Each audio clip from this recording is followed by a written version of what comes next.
waxa ugu horeeya maalinta qiyaamada dadka lagu kala saari doono maxkamadda rabbina ay furi doonto faylka iyo diiwaanka ugu horeeya la furi doono waa dhiigga ugu horeeya wax la furo addoommadana lagu kala saaro halkaa markaad taagan tahay gacan ku dhiiglana aad tahay muslimiin dhiiggoodii aad soo gashay waxaa nabigeenna ka sugan salawaatu rabbi wasalaamu calayh inuu yidhi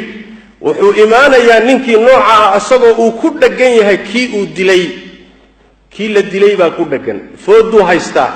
kulleetigana waa ku dheggan yahay dhiiggiina waa ka qubmayaayo nabarkiisii waa cusub yahay ilaahay maxkamadiisuu la hortegayaa markaasuu leeyahy rabbiyow bal weydii waaka kii ii dilayo muxuu ii dilay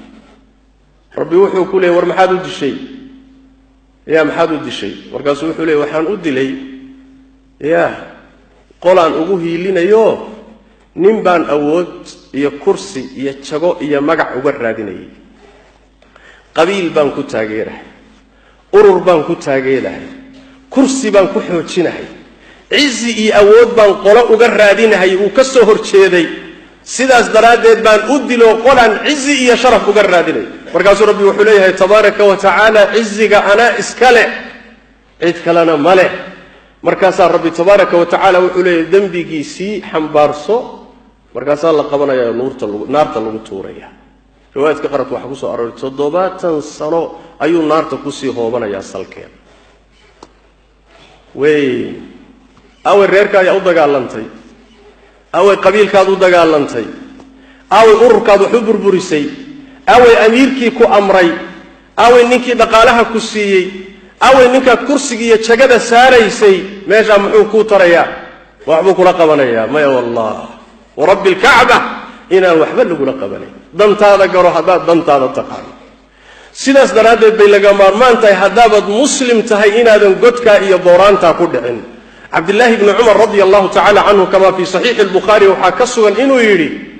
dhiig xaqdarro lagu galaay waa booraan iyo bohol iyo god ruuxii ku dhacay marna uusan ka bixi karin marna kama bixi karsa uga bixi karaysa la khaasatan haddiiba aada bannaysatood xalaashato oobad ku faraxsan tahay inaad dhiigga muslimka daadiso nabigeenna salawaatu rabbi wasalaamu calayh waxaa ka sugan inuu yidhi ruuxii mu'min dila dilkiisa iyo dhiiggiisana ku farxa ilaahay tabaaraka wa tacaala kama aqbalo sunnana kama aqbalo waajibna kama aqbalo salaad waajib ah soon waajib ah xaj waajib ah cibaado waajiba laga aqbali maayo mid sunno ana warkeedaba iska badaa waxaa kaloo ka sugan nabigeenna salawaatu rabbi wasalaamu calayh ruuxii mu'miniinta hub u qaada intuusan weliba ku dhufaninba mu'miniintu hub u qaatay isu diyaariyey inuu laayo lacnada malaa'igta ku soconaysa intaa wax ka yar baa lagugu lacnadayaayo waxaa nabiga ka sugan sallallahu alayhi wasallam seefta gacantaada ku jirta iyo qorigaad haysato iyo bastooladaad haysato haddaad ruuxa muslimka saa ugu fiiqdo waa lacnadan tahay lacnadii malaa'igtu waa kugu dhacday adigoon xataa ku dhufan bimujarrad aad ku ishaartood ku fiiqday keliya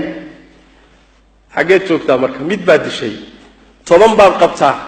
100 baad qabtaa waad ku faraxsan tahay oo waad alxamdulillaysanaysaa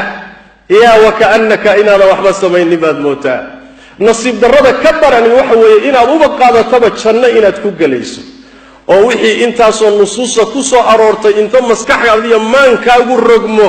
inaad u qaadato cibaado ilaahay loogu dhowaanayo janno lagu galayo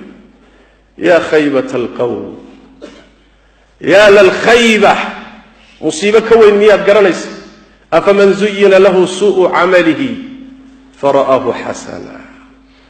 ilaahay tabaaraka wa tacaala aan ka baqo dhiigagan la fududaystay ha la daayo waxaan laysugu hiilinaya ha la joojiyo qabaa'ishan la taageerayo dulmigan la taageeraya ha la joojiyo ururadan dalamada ahee dhiigga daadinaysa la taageeraya ha la joojiyo dhiiggan daadanaya naftaada kala carar kelima niskeed haddaad kaga qayb qaadato meeshaad geli lahayd diyaarso maalinta qiyaamada iyo maxkamadda rabbi tabaaraka wa tacaala meeshaad ka geli lahayd waxaad ku khamaaraysayd ku ciyaaraysana wax sahlan ma aha oo waa arrinta qur'aanka iyo sunnadu sidaa u dhigeen rabbigeen saa u qeexay nebi maxamedna saa u qeexay salawaatu rabbi wasalaamu calayh qalbigaaga xoolahaaga naftaada ka fogee inta aad ka fogayn karto dhiig muslima inaad qayb ka noqoto muslimiin dhibaata gaadhaysa inaad qayb ka noqoto intaad ka durki karto ka duro intaad ka carari kartana ka carar waa dantaada iyo maslaxadaada haddaad garan weydo soo maaha diyaar garow waxaad u diyaar garowdaa waxaa ku sugaya oo qur-aanka iyo sunnadu ka warrameen